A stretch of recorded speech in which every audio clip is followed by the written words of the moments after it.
So let me just say by way of introduction, nchi zetu zinaweza kufanya mambo makubwa pamoja.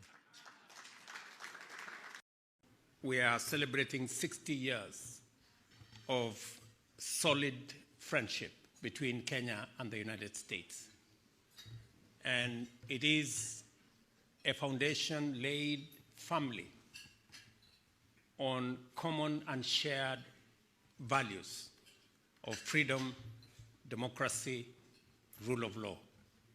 And I am very proud that 60 years on, we have built this relationship. And today we celebrate what we can do together in the face of the challenges that face us as humanity.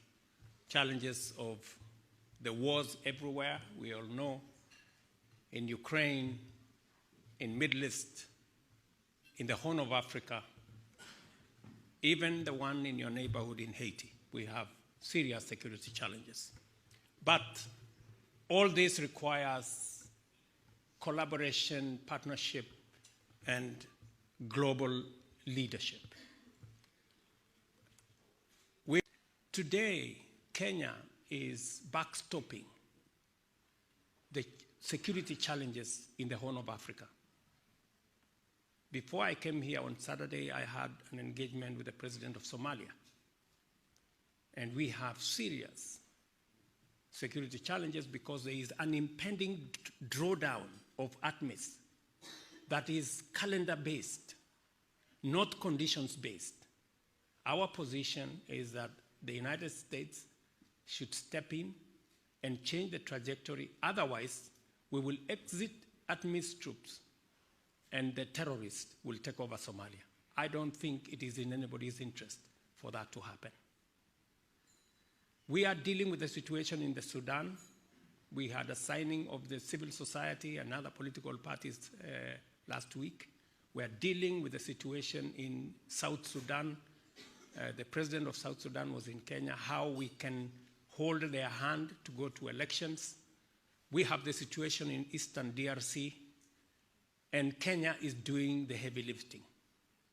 I really want to persuade friends, the great people of America whom we share values of democracy, freedom, rule of law, to work with us so that we can do more for peace and security as Kenya in that region, as you do more elsewhere, because we know what you're doing elsewhere. It is no longer fashionable to look at climate change as just a problem. It is also an opportunity. It is an opportunity for us to invest. We want to transit Africa from being the great potential it is into opportunity and into investment.